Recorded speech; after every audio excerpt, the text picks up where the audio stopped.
News came down today that the Black News Channel, the Black Targeted Cable Network that was launched a couple of years ago, is shutting down. They aired their last newscast on last night. Now, knew this thing was coming because this email was sent out yesterday to all the staff with regards to pay. So pull up the email showing the pay, please. Thank you. Pull it up. Thank you. Pull it up. That email went out. BNC staff, the March 25th payroll deposit will be delayed. We sincerely apologize for any inconvenience this may cause. We are actively working to resolve this matter quickly and will advise you with an update as soon as possible. Thank you for your understanding.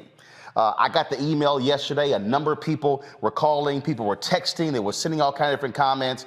And I said to different people, I said, I want to help y'all out. This sounds to me like you're about to get shut down. This morning, woke up, folks had not had their deposits placed, then began to make phone calls. And then I reached out to the CEO of the network, let him know that I was going to be posting something, posting that note on social media.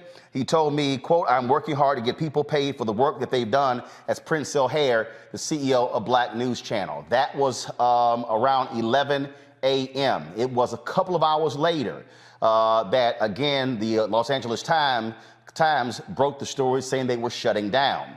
Then, around 3 p.m. or so, Prince O'Hare sent this letter to the entire staff announcing the shutdown of the network.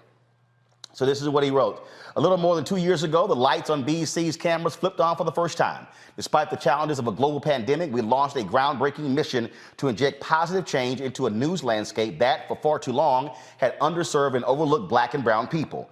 During the past few months, we have endured very painful workforce reductions at all levels of the network as we work to achieve our financial goal of a break-even business. This has forced all of you to do more with less, and your contributions have been remarkable. Unfortunately, due to challenging market conditions and global financial pressures, we've been unable to meet our financial goals, and the timeline afforded to us has run out. It's with a broken heart that I am letting you all know that, effective immediately, BNC will cease live production and file for bankruptcy. We're sad and disappointed by this reality and recognize the stress that this puts on you and your families. With the nation on the verge of a social justice reckoning not seen in this country since the civil rights era, we've been hard at work building our presence in the marketplace with unprecedented speed. Through a continuous run of distribution agreements on both linear and streaming platforms, BNC's accessibility has grown to reach more than 250 million touch points. Since rebranding and relaunching the network a year ago, we have developed a 17-hour daily block of live programming and a lineup of shows that are outstanding. Every day we present stories, context, and viewpoints that illuminate and celebrate the Black experience in a way that no other network has since the dawn of television. We have hired more than 250 Black journalists and Black production personnel, and all your hard work and dedication has lifted this network to incredible heights. There have been countless wins along the way, including gavel-to-gavel coverage of several trials that gripped our community, A-list guests throughout our day parts, and exclusive coverage of the Congressional Black Caucus's first ever response to the President's State of the Union address. Just this week, we set an all-time viewership record for the network doing wall-to-wall coverage of Judge Ketanji Brown Jackson's U.S. Supreme Court confirmation hearings. I understand that this surprising and unfortunate news will naturally generate a lot of questions surrounding next steps. Our leadership team and human resources will be in touch to address them over the coming days and weeks. Please know that I am thankful for all of your hard work and deep commitment to our mission. We have differentiated ourselves, and your achievements over the last 2 years should be an immense source of pride that you will carry throughout the rest of your careers. In the meantime, please take care of yourselves and each other, and remember that we built something great here. BNC, or something very close to it, will surely return at some point because the world needs it, and all of you have proven it can be done. Sincerely, Princell Hare. All right, folks, so let me unpack this so you can understand what went on here. BNC actually launched. They made the announcement in 2019. Former Congressman J.C. Watts, it was his vision to launch a Black news cable network. He had been trying to do this for more than a decade.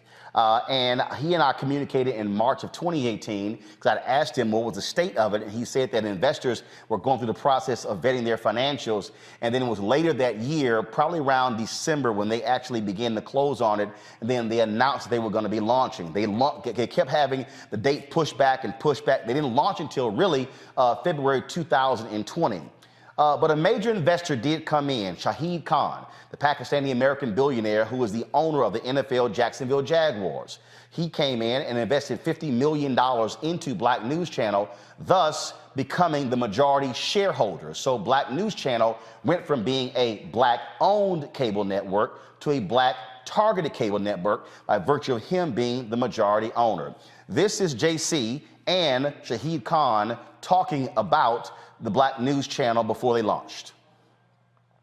Now the time to launch a TV network focused on the African American viewer. Well, Catherine, the Black News Channel is culturally specific to the African American community. You've got 200 plus stations on any cable system.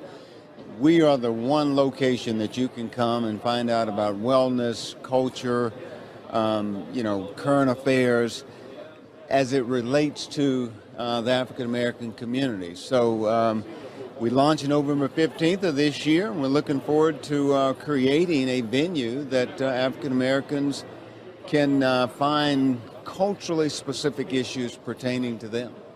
Congrats. Shad, you're an investor in this channel, and I'm wondering, when you looked at this, how do you think that the Black News Channel will compete against news networks that already have the resources? Well, I think it's going to do real well. To add to what JC was saying, it's specific needs of a community that's for the underserved, the African American. It's great for me to be part of it. It's been under planning for a long time, and then to come in and help provide financially so it launches and launches well. You heard there where J.C. Watts said that they were launching in November of 2019. That got pushed to December, then January, then finally in February. So they launched in February 2020. Well, guess what? After they launched, the co-CEO, Bob Brilliante, he was actually let go. They announced he was moving on to pursue other opportunities. but he was let go from the network. He, of course, launched the Florida News Channel, and of course, he always had his idea of actually doing a black news network. Folks may not realize that when you had Major Broadcasting Cable Network, they had partnered with him to actually do something similar to BNC, and so they did it first. This is a photo. This is a This is a story right here in the Tallahassee newspaper when he stepped down after a couple of months. You see, the story was dated April 13th, 2020. So here's what happened after that. You see that this was their original logo right here. Then they brought in Prince O'Hare, longtime television news executive. He eventually became the CEO, and he led a massive rebranding of the network. You see that logo that's right behind him? That was their new branding. They changed their whole slogan to Truth, and they went through all of these different changes, and then they went on this huge hiring spree, hiring a number of people. You heard in the letter he wrote, they referenced the 250 black journalists and production folks that they hired. Here was the fundamental problem with Black News Channel, because people have been asking me this question: why did this fail? Why is it didn't succeed? What's going on? What's the whole deal here? The reality is this here. It was the absolute worst time to launch a cable network. Why? Because the world had been changing. The cord cutting came in. People began to get rid of cable, and then they began to go towards online. I told J.C. Watts directly, don't launch a linear network. Launch it as a digital network. I said, why? More cost effective, you can grow it faster and larger, and you're not gonna be able to spend as much money. Now, why does that matter? A lot of people out there are saying, this ain't right. I mean, this man is a billionaire. He got the money. Y'all, folk who are billionaires ain't in the business of losing money. That ain't what they do. They see what's going on. If you don't see the profit potential, I'm cutting ties. My understanding, for the last 3 months, he's been struggling and not wanting to fund what's been going on. You read the letter where they had the layoffs in December. Those were not enough layoffs. They were burning too much cash. So the first mistake they made was launching a linear network. Now, I need you to understand the cable business. You know, the cable business, how it has always worked, you get paid for subscribers. So if you're in 51 million homes, you negotiate the deal where you get 2 cents, 3 cents, 5 cents, a dime, a quarter. You look at $1. The most expensive folks in terms of on cable networks have long been ESPN, Fox News, because the amount of money they get per cable subscriber. So if you have cable television right now, when you look at your bill, you look at how much money in your bill, a significant portion, the largest portion of your bill right now is going to Fox News and ESPN. That's why people start cutting cable. They said cable bills got too high. Spending $100, $150, $200 for cable, they said that's enough. The problem for Black News Channel, they were not getting subscription fees. So they were a 100% ad-supported cable network. Well, folks, that subscription fee is a revenue line. That means that you're airing on the network hoping folks are watching. You need to have high numbers so you can actually get advertising. When you don't have high numbers in cable, you get what is called bottom of the barrel advertising, which is direct marketing. What's direct marketing? That's when you're sitting, seeing those commercials with a 1-800 number attached to it, and it's Joe Namath doing some kind of insurance pitch, or Jimmy J.J. Walker. That's direct marketing, folks. Those are the commercials that you're seeing. Those commercials, you get money, it's a low amount of money. So those were the majority of the advertisers that were on the network. They were only averaging, a few months ago, 4,000 viewers in an hour. Now, the numbers begin to improve, begin to go up around 10,000 this week because of the confirmation hearings is their best ever numbers. Their best ever numbers. And so, but guess what? It got cut. Now, you're watching and you might be saying, wait a minute, this guy Shahid Khan, he put in $50 million. My goodness, how in the world is it they somehow could not solve this thing and figure it out? Let me unpack that as well, folks. I need y'all to understand the economics. There's a whole bunch of people been tweeting me all day. I don't understand why this couldn't work. I don't know, why couldn't some black celebrities get together and buy it? Why couldn't Byron Allen buy it? Y'all, if a billionaire Shahid Khan cut ties, why in the hell would Byron Allen or somebody else do it? Now, I was told that Byron Allen did offer $30 million to buy the network. Khan did not accept that. He wanted $100 million. Why? He'd already put in $50 million. But even at $30 million, really didn't make any sense because Byron could simply take that money and put 10 or 15 million in his Griot channel and the Griot website, build up their news side, and you don't have to assume all the debt from the Black News Channel. Second thing is, you were not big enough from a marketing standpoint. A lot of people said, I never heard of the Black News Channel. You didn't see billboards and commercial and digital ads. You didn't see a major social media presence. That costs money. So let me tell y'all what went on. Now, I did have some negotiations with them. When Bob Brilliante was co-CEO of the network, they approached me about hosting a show on the Black News Channel. We met here, did a conference call, we met here in DC. This is a true story, y'all. I've never told this publicly. People who know me personally, I've discussed this offline. They met with me and they wanted me to host a primetime show, 30 minutes, which first of all made no sense whatsoever. You don't host a 30-minute damn show, you do the whole hour. It's a 24-hour network. If you do a 30-minute show, you gotta put another 30-minute show behind it. But that made no sense. So they wanted me to host a 30-minute show, and they were gonna have Larry Elder follow me, and they offered me $85,000 to host a 30-minute show. And then they wanted me to also utilize my social media, promote the network. I said, I'm not even responding to that offer. I'm sorry, I made $85,000 running Tom Jones' website, blackamericaweb.com in 2001. Do you actually think, after what I've accomplished over the next 18 years, I'm gonna take $85,000? Hell no. So I told them I'm not taking that offer. And so I said, if y'all want to be serious, y'all come back and holler at me. So they never did. Princell came in, they never called as well, and I was fine. I told them we're just fine here at Roland Martin Unfiltered, the Black Star Network. My employees have always gotten paid on time, never been late, not even 1 minute, and we've been in the black since the 14th month we've been in operation, so we're good. So they spend all of this money here beyond going linear, and then you talking about not going digital. When Princell came in, I know Princell very well, years in the National Association of Black Journalists, but he made some fatal mistakes. The biggest mistake, he hired way too many people at high salaries, and that caused them to have way too much money going out of the door and not coming into the company. You simply have to be able to control your expenses when it comes to your revenue, otherwise you're going to be DOA. Now let me show y'all something I need y'all to understand when we talk about the business of the business. Because see, too many of y'all, I've seen y'all tweets and y'all comments, y'all get enamored with the content. Let me explain something to y'all. The content don't mean nothing if ain't nobody watching. The content don't mean nothing if ain't nobody buying. Now, y'all need to understand, I was one of the first folks to work for TV One.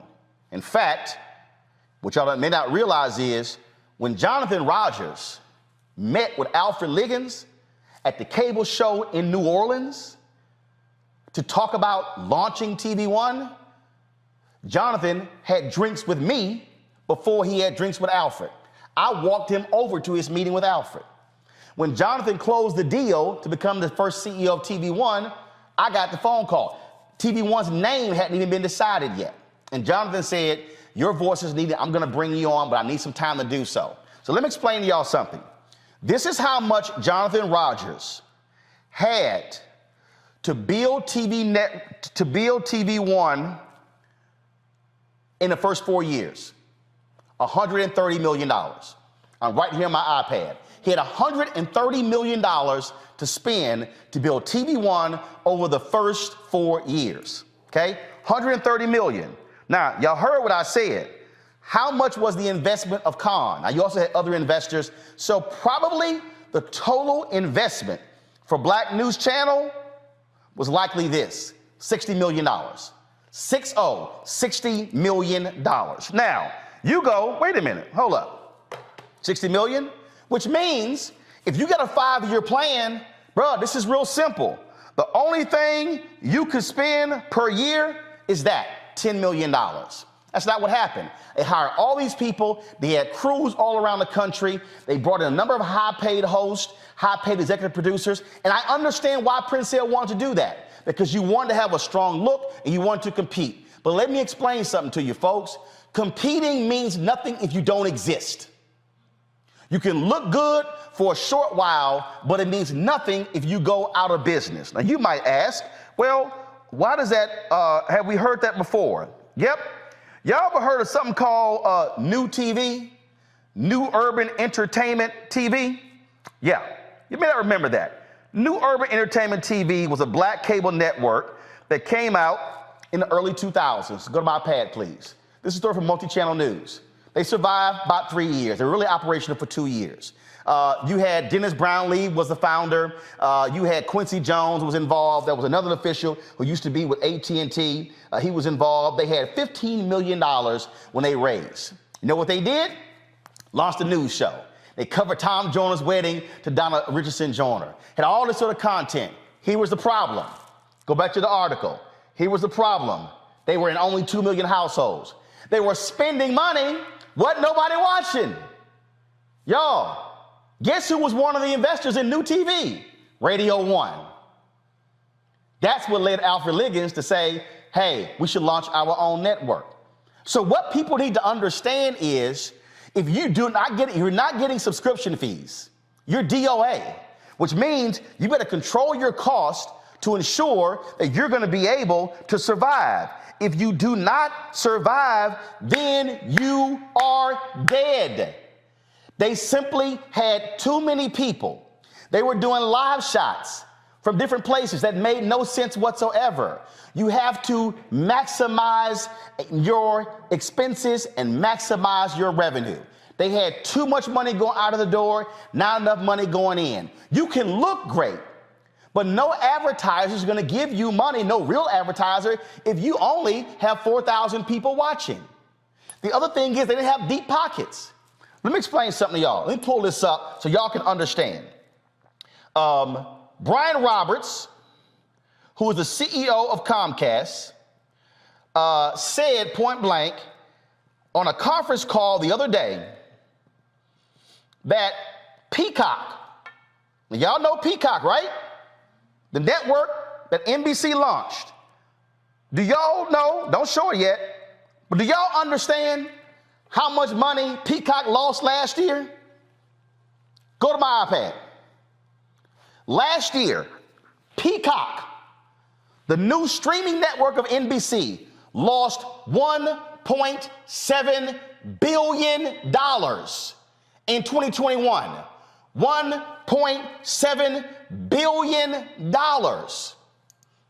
Y'all, in the same article, he said, come right here, go back. For 2022, Comcast expects Peacock losses to total about $2.5 billion as its investment in content doubles. Now, you're watching and you're like, whoa, hold up.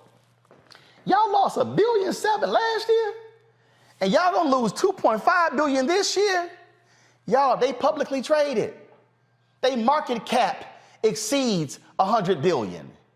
They say we can absorb the losses now because what we're actually trying to build towards.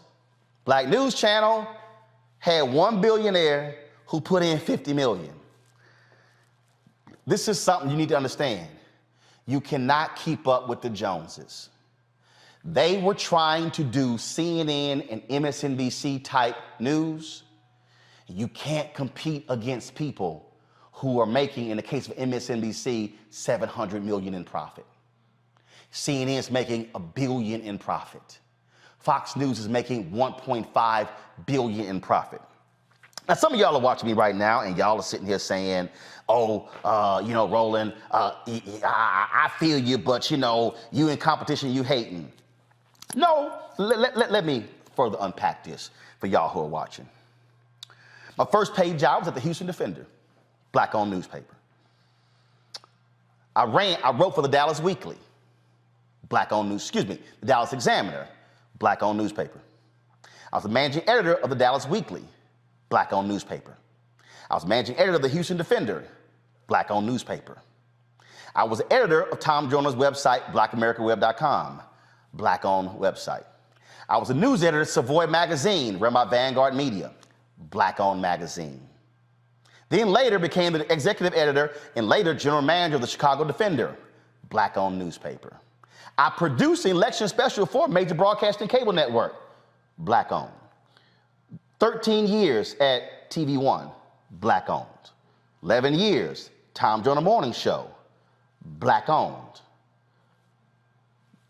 I'm trying to explain to you the business of the business. This is something that I used to say, and as a matter of fact, I freaked out Alfred Liggins when he said this at TCA when we launched launched News One Now. We were the Television Press Critics Tour in California, and I said to all the press critics, they said, Roland, you're launching this morning show on TV One. How are you going to compete with Good Morning America and the other morning shows? And I said, I'm not. They go, I'm sorry, what do you mean? I said, I'm not. I can't compete with them.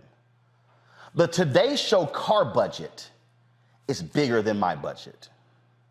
I said, but here's something that the Today Show cannot do.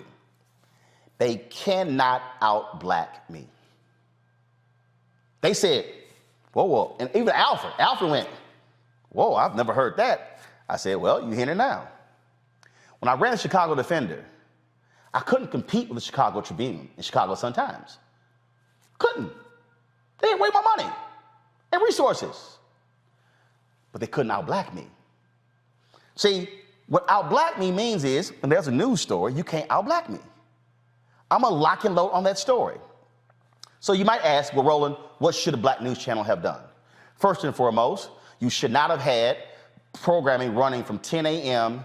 to 7 p.m. that was live. It's a total waste of money because frankly, nobody was watching. It's a waste of resources.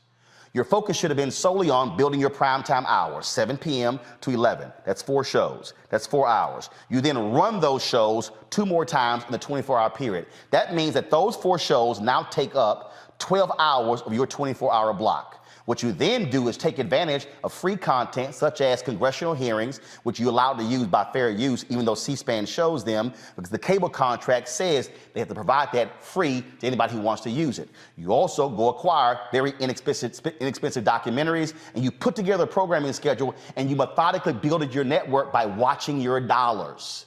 So if you had $50 million and you say, listen up, we're only spending $10 million this year. Folks like, yeah, but no, I don't want to hear it. When I was at TV One, had a brother, he used to work at BET. He was like, man, we got to go do this. If this was BET, we were at ABC. I said, stop, we ain't at ABC. So don't tell me what ABC will be doing and how much they will be spending because we ain't at ABC. Now see, some of y'all watching right now, let me explain to you how you don't get caught up in running with the Joneses. Do y'all see this table right here? Y'all see this table right here? This was one of the original tables we used on the show. Kelly remembers. She used to come into the studio. This was one of the tables she would sit behind. The black chair I sit in, this was our set. We had 4 of these tables and 4 chairs. You know why? We couldn't afford no damn set. I wasn't stupid. I wasn't spending a crazy amount of money. So you know what I did? I waited. Did I want a news desk? Yes. Could I afford a news desk? No. So what happened? By the second year, take the shot, Henry. We bought this. It cost us $8,000. We couldn't afford it in the first year. Hello. Come back. We're now in a new studio, 5,200 square feet, 5 different sets. I couldn't afford that. I couldn't afford the robotic cameras, but we methodically built. That's what Black News Channel did not do. They did not conserve their resources to methodically build. They tried to grow too fast. Pull up the letter that Prince Sale wrote. And he said it in the letter, go to page 2 and then page 3. The letter from Prince Hill. He said it. We grew at a remarkable, what does it say? We've been hard at work building our presence in the marketplace with unprecedented speed. You spent too much money, Prince Hill. You did. Khan is a businessman. He was not going to put another $25 million into a venture that was going to keep losing money. Now, a lot of people were talking about, there was a whole lot of issues in terms of what were they going to do. People have not been getting paid because today was payday. Before I came on the air, I got a phone call that they did get him to verbally commit to pay all of the employees through today's pay period, which meant for the folks who ran the last 2 weeks, they're going to get paid. This tweet by Mark Lamont Hill was posted before that happened. This tweet went up. Go ahead and show it. This tweet here went up. You see at 4:47 p.m. That Khan was refusing to give people their paychecks today. Hundreds of employees, many of whom already took significant pay cuts, are now being denied money they've already worked for. Khan, a billionaire, simply says he doesn't want to pay it. That was at 4:47 p.m. I got the phone call, y'all, at 6 p.m. that Khan agreed to actually pay the employees. So that is happening. What I need people to, I'm going to close this way, what I need people to understand, because somebody asked me, well, how's Univision and Telemundo successful? First and foremost, Univision ain't an American network. Univision is seen throughout the entire Spanish-speaking world. Telemundo, same thing. You cannot make the comparison. I need folks to understand that also how you build a network, you have to be able to manage your finances and understand how to grow it. Even though people think you're going to get millions of people watching a show, that's not it. On an absolutely fantastic, unbelievable, crazy day, we would have 130,000 total people watching News One now. 130,000. I don't think we ever hit total 150,000 viewers. We were in 58 million homes, y'all. We had 52 Radio 1 stations promoting TV One. The marketplace that you are in changes. It dictates how you're able to grow. So I'm just going to put this in context so you can understand, folks, again here. Because again, remember, y'all, I did it. I just want everybody to understand. You looking at the only, outside of BNC, before BNC launched, you're looking at the only African-American who hosted for 4 years a Sunday morning show on TV One. Was it live? No. We taped it on Friday. Why? It was cheaper and more cost effective. You're looking at, before BNC, the only black person who had a daily morning show on a black-owned network for 4 years. So that's for 8 years, y'all, from 2009 to 2017, September 2009 to December 2017, where I had the experience of how do you compete in a marketplace with a show on a black-owned network. And so it's understanding how you methodically build it. Now, I had one of my staffers said this to me, and a person who used to work for me, and she wanted a raise. And she said that she felt that she deserved to get $65,000. And I said, you're right, but not here. She's like, what do you mean? I said, a company can only pay you according to the revenue that they bring in. You might think you're worth $65,000. You probably are, but not here. You have to go to a place that can actually pay you $65,000. The position that I have for you can only pay you $45,000. That ain't right. It's business because you're not the only employee. So when you look at the number of people they hired, and I know many of those people, but they overpaid. They were spending too much money. That's why they had to shut down today. Y'all, this is business. And what we have to understand is you do not throw bad money at something that is not succeeding.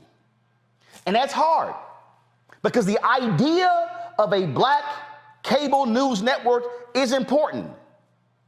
But if you cannot pay for it, It doesn't exist. What is the point of lasting 2 years when you want to last 20 or 200? The cable landscape is littered with wonderful ideas that failed because the business plan could not sustain itself. So you're sitting here going, well, I don't understand, Roland. How are you still in business? You know why? I check the account every day. I manage every dollar. Don't tell me you lost the remote to the Roku. Find the damn remote. I'm not about to spend another $20 to go pay for it, because that's $20 that I gotta pay. Also, if somebody's sitting here going, oh man, we did $3 million in revenue and we made an $800,000 profit, you should give everybody bonuses. So what happens next year? We have an economic downturn and advertising goes down. How am I gonna pay you? So right now, this is 2022, I'm already thinking about how I'm going to pay all of my employees and pay my rent in 2024. Folks, this was business. And again, you can't get so locked in to a great idea if you can't pay for it. And so there are going to be a number of stories that are done about what happened. And by the way, TV One, we had $130 million. Diddy's Revolt, they had $65 million. And one reason they struggled in this first several years, they were undercapitalized. Diddy wrote his letter talking about that in the whole Byron Allen lawsuit, where he talked about also they didn't have the distribution. What came with distribution? Sub fees. So folks, this is the business of the business. And so there are people without jobs. Lots of talent out there. There's still opportunity. But I want folks to understand, can this notion succeed? Can this idea of a black news network work? The answer is yes. It can work, but it has to be done right. You must be managing all dollars. I was a contributor for CNN. I got no problem telling y'all this. When I left CNN as a contributor, I was getting paid $285,000. I walked in at $250,000. BNC was paying contributors. How? I'm telling y'all right now, I have no problem being transparent. I would love to send Kelly, Michael, and Matt a check to be on my panel every week. But let me tell you right now, if I did, we would not be standing here 6 months from now. When I ran the Chicago Defender, this is the last story I'll tell before I go to the panel, then I got guests that are waiting, and I thank you for being patient who are waiting. When I ran the Chicago Defender, y'all, the Chicago Defender had not made a profit in 20 years. They had lost money for 20 consecutive years. Their expenses were being covered by the Michigan Chronicle, the Tri-State Defender in Memphis, and the Pittsburgh Courier. Those publishers were pissed that their profit was going to pay for the Defender. And so when I got to Chicago, we were in this massive building. And it was the building that they had been in since the 1950s when John Sinstack was the publisher. It was the building that we were in when we became a daily newspaper. And all of these black people in Chicago were going, man, we've got to save the building. This is a historic building. Do you know what it means? You had the black historian, he just passed, his name escapes me right now. He just died. And he did an interview in front of the Defender. He was tearing me to shreds because I was talking about moving the Chicago Defender out of that building somewhere else. I listened to him. And I said, if we had to refurbish the building, we were only using 10% of the building. If we had to refurbish the building, it would cost $7 to $9 million to refurbish the building. The entire company wasn't worth $7 million. So I said, y'all got to make a decision, Chicago, Black Chicago. Y'all want to save the paper or save the building? You got to pick. Yes, I moved the paper to a new building to save it. We lost money my first year. We made a $100,000 profit my second year. We made a $400,000 profit my third year. That's business. Black-owned media can be successful, but it's also about building it. Black News Channel was black targeted.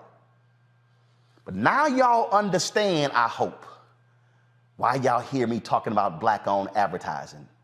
Why y'all hear me talking about why we should get our fair share of the $1 billion the federal government spends every year on advertising. Now I hope you understand why I fight so hard to get our fair share of the $322 billion being spent every single year on advertising that black-owned media gets 0.5 to 1%. Folks, can there be a black-owned media network that is thriving and successful? Yes. Are we trying to build it at the Black Star Network? Yes. But do understand, I will not try to act like I'm at the Palm restaurant when all I got is Golden Corral money. You know what I'm gonna do? I'm gonna take my behind to the Golden Corral and go enjoy that meal. And then one day I'm gonna tell my staff, I'm gonna take all y'all out to dinner at the Palm restaurant. But what we not gonna do is go to the Palm restaurant today and then I'm telling y'all how great it was when we were together because ain't nobody having any jobs. This is business. And people are hurting and I totally get it. But the bottom line is there were some strategic mistakes made by the folks at Black News Channel that led to today's decision. Let's hope others don't make the same mistake. My next guest, hold on one second. I do want folks to go right ahead and weigh in. I'll start with you, Michael Imhotep. Well, Roland, first of all, you just gave what we call in business school, we would call these case studies. You just gave a case study on an African-American media company, okay? African-American targeted media company. So that was fantastic what you just broke down. And, you know, I watched the Black News Channel. I know a lot of the people on there. And I think it was last Friday on your show, I talked about how your YouTube views are much greater than their YouTube views. So that was something I was noticing, and there was a disconnect. And then I'm looking at the content. They had good content, but I'm looking at the low YouTube views for most of their videos.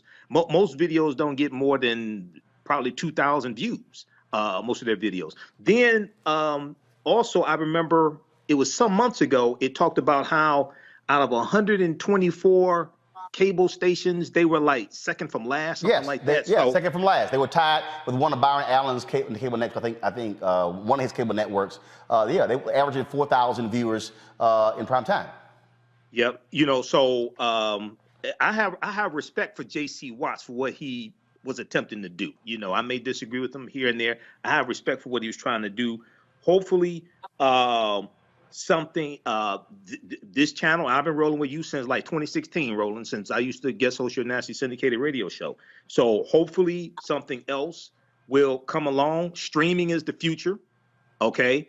And you know, lastly, Peacock losing $1.7 billion, man, I'm in the wrong business. I mean, you got $1.7 billion to lose. Yeah, and again, and keep in mind, Nexstar flipped WGN America to launch News Nation, a cable network, right, and they're losing millions as well, but they're publicly traded, and they can afford that. When you have a sole investor, you have to protect every single dollar. Let me go to Kelly. Kelly? First and foremost, thank you for this masterclass on, you know, communication strategy and business management. I mean, it was phenomenal. And you were absolutely right in everything you said. But the moral of the story here really is to just minimize your expenses and maximize your revenue. And BNC did not do that very well, if at all. And this is what happens when you don't do that. You bite off more than you can chew. And you just you fail, in every sense of the word in this regard. Like they did have wonderful numbers when it came to the confirmation hearings this week. It's too late. But that's not enough to carry a news station. Yep.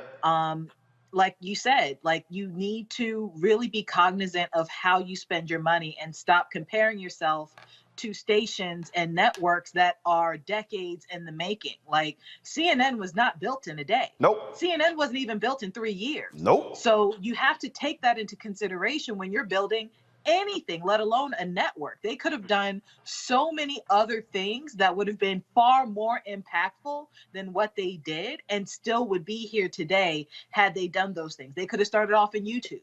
They could have started off in TikTok. They could have started not in the middle of a pandemic, And actually, you know what? No. See, here's where again, I totally hear what you just said. And again, to my next guest, seriously, I'm sorry, but I got to say this here. I'm just going to be perfectly honest with you. We were averaging around $25,000 a month on YouTube in 2020. And then, in 2019. 2020 hit January to April of 2020, we were averaging anywhere from 18,000 to 25,000. May hit, we hit 78,000. June hit, we hit 85,000. July hit, we hit 88,000. August hit, we hit 95,000. 90,000 in September, 90,000 in October, 95,000 in November, 103,000 in December. That was during COVID. I had cut my staff by 20%. I cut my salary by 75% on April 4th of 2020. I restored 10% of the staff salary in July. I restored the second 10% in August. During COVID, our numbers exploded. But again, and I did not lay off one person, but it was managing your expectations and managing your expenses that allowed me to restore everybody's salary 3 months later and allow us to be able to thrive. And the success financially in 2020 paved the way for us to do $3 million in revenue in 2021. 2021, after the election, our numbers went down on YouTube, but our CPM went up because our time spent watching went up. So just so people understand. And again, we understand when I call it a deconstruction and masterclass. Some of y'all need to understand, because see, all my haters out there, I had to smack them with this here. In 2021, we did 93 million views on YouTube, 92.4 million, 13,677,000 watch hours, 1.27 billion impressions reach, views from the impressions, 56.6 million. On Facebook, we have 313 million video views, 163 second views, 166.9 minute views. We reached 58.5 million people. Again, you have to manage your expectations, and where you want to be year 5, you can't do it in year 1. You got to wait for year 5. But final comment, Kelly, then I'm going to Matt, and then I go to break, then I'm going to my guest. Thank you for being patient. Go ahead.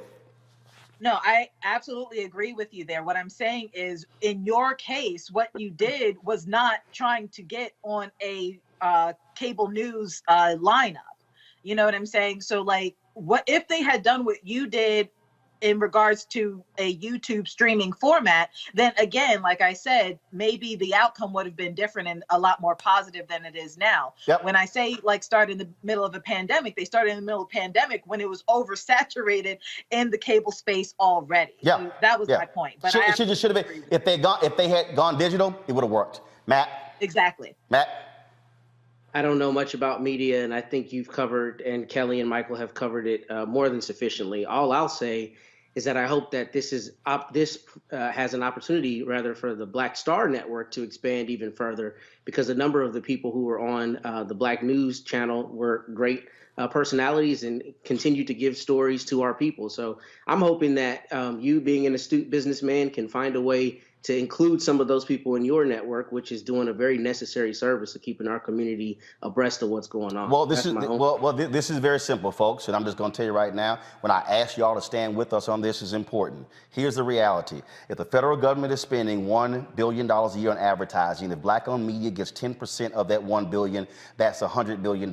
If we get 2% of that 10%, $100 million, it comes out to be $2 million. Now, you got some people out there who are saying, oh, there you go, get money from the federal government. Yeah, white media get money from the federal government on advertising. Why in the hell shouldn't we? Plus, it's taxpayer money, you simpletons.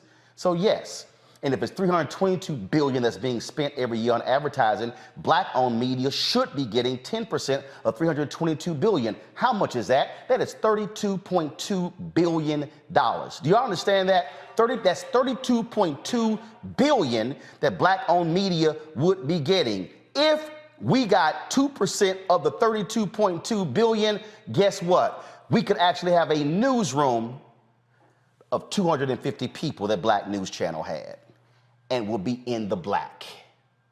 That's why you have to understand, when I'm breaking this thing down to you, I need all of y'all standing with me and letting every company and ad agency know you better do right by black-owned media, or we're gonna stop buying y'all products.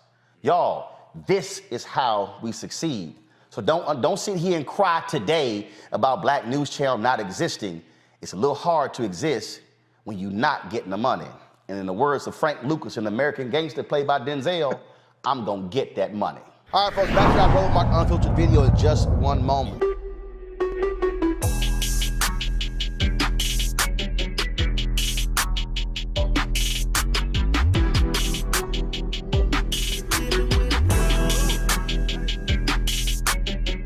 Hey fam, Patrol Grooming is a black-owned men's grooming company that delivers on this promise every day to men everywhere. Everything we do, every product we make, is designed to help you to present your best self. It's a promise they've kept since 1991 when they first introduced the Bump Patrol brand, the #1 men's product for a smooth, bump-free shave and silky skin. Millions of customers count on their exceptional skincare products, which can be found at more than 30,000 retail stores in more than 50 countries around the world. Now you can have exceptional beard and skincare products that are as unique as you. Fellas, as we prepare to head back out into the world as COVID restrictions are being lifted, it's time to get our groove back. You can visit patrolgrooming.com to order a Patrol Grooming box, and do this, use the discount code #Roland30. That's #ROLAND30 for a 30% discount at the checkout. We appreciate Patrol Grooming being a partner with us here at Roland Martin Unfiltered and the Black Star. Black Star Network is here. Oh, no punches! I'm real revolutionary right now. Support this man, Black Media. He makes sure that our stories are told. Thank you for being the voice of Black America, Roland. Stay black. I love y'all. All momentum we have now, we have to keep this going. The video looks phenomenal. See, there's a difference between Black Star Network and black-owned media and something like CNN. You can't be black-owned media and be scared. It's time to be smart. Bring your eyeballs home. You dig?